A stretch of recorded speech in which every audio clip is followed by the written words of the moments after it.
திமுக மக்கள் நீதி மய்யம் கட்சியிடையே தொகுதி பங்கீடு ஒப்பந்தம் கையெழுத்தாகி இருக்கிறது. மக்கள் நீதி மய்யம் கட்சிக்கு ஒரு ராஜ்யசபா சீட் ஒதுக்கி திமுக முன்வந்துள்ளது. இது குறித்தான கூடுதல் விவரங்களோடு இணைகிறார் நமது செய்தியாளர் ரமேஷ். வணக்கம் ரமேஷ். எந்த சின்னத்தில் மக்கள் நீதி மய்யம் கட்சி போட்டியிட வாய்ப்புகள் உள்ளது? கூடுதல் விவரங்கள். வணக்கம். திமுக மக்கள் நீதி மய்யம் கூட்டணி என்பது உறுதியாகிவிட்டது. கூட்டணிக்கான ஒப்பந்தமும் கையெழுத்தாகிவிட்டது. ஆனால் இதில் ஒரு மிகப்பெரிய ஒரு சஸ்பென்ஸ் ஒன்று இருந்திருக்கு. அதுல மக்கள் நீதி மய்யம் கட்சிக்கு மக்களவை தொகுதி ஒதுக்கப்படல, ராஜ்யசபா சீட் கொடுக்கப்பட்டிருக்கு. அந்த ராஜ்யசபா சீட்டும் 2025ஆம் ஆண்டு மாநிலங்களவைக்கான தேர்தல் வரும்போது அந்த ஒரு ராஜ்யசபா சீட் மக்கள் நீதி மய்யம் கட்சிக்கு ஒதுக்கப்படும் என்பதுதான் திமுக மற்றும் மக்கள் நீதி மய்யம் இடையே ஏற்பட்டிருக்கக்கூடிய ஒரு கூட்டணிக்கான ஒப்பந்தம். இதுல காரணம் என்ன என்று பார்க்கும்போது, திமுக கூட்டணியில் மக்கள் நீதி மய்யம் இணைவதற்கு ஒரு மறைமுக பேச்சுவார்த்தை என்பது நடைபெற்றது. அப்போது மக்கள் நீதி மய்யம் தரப்புல 2 மக்களவை தொகுதி வேண்டும் என்று கேட்கப்பட்டது.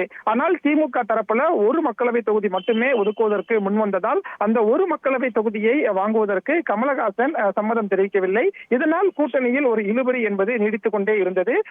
கடந்த வாரமே கட்சியின் தலைவர் கமலஹாசன் முதல்வரை சந்திக்க திட்டமிட்டிருந்தார். ஆனால் கூட்டணிக்கான ஒரு உடன்பாடு என்பது ஏற்படாமல் இருந்ததால் இந்த அண்ணா அறிவாலயம் வருவதற்கான நேரம் என்பதும் தொடர்ந்து தள்ளி போய் கொண்டிருந்ததாக மக்கள் நீதி மய்யம் கட்சியின் வட்டாரத்தில் நமக்கு தகவல் தெரிவித்திருந்த சூழலில் இப்போது மக்கள் நீதி மய்யம் கட்சிக்கு ஒரு ராஜ்யசபா சீட்டு மட்டும் கொடுக்கப்பட்டிருக்கிறது. மக்கள் நீதி மய்யம் கட்சியின் தலைவர் கமலஹாசன் இதை உறுதிப்படுத்தியிருக்கிறார். தமிழகம் புதுச்சேரியில் திமுக தலைமையிலான கூட்டணிக்கு ஆதரவு தெரிவிப்பதாக சொல்லியிருக்கிறார். அதே போல தமிழகம் மற்றும் புதுவையில் தேர்தல் பணிகளை திமுகவோடு ஒருங்கிணைந்து பணியாற்றுவோம், திமுக கூட்டணிக்காக பிரச்சாரம் செய்வோம் என்றும் சொல்லியிருக்கிறார்.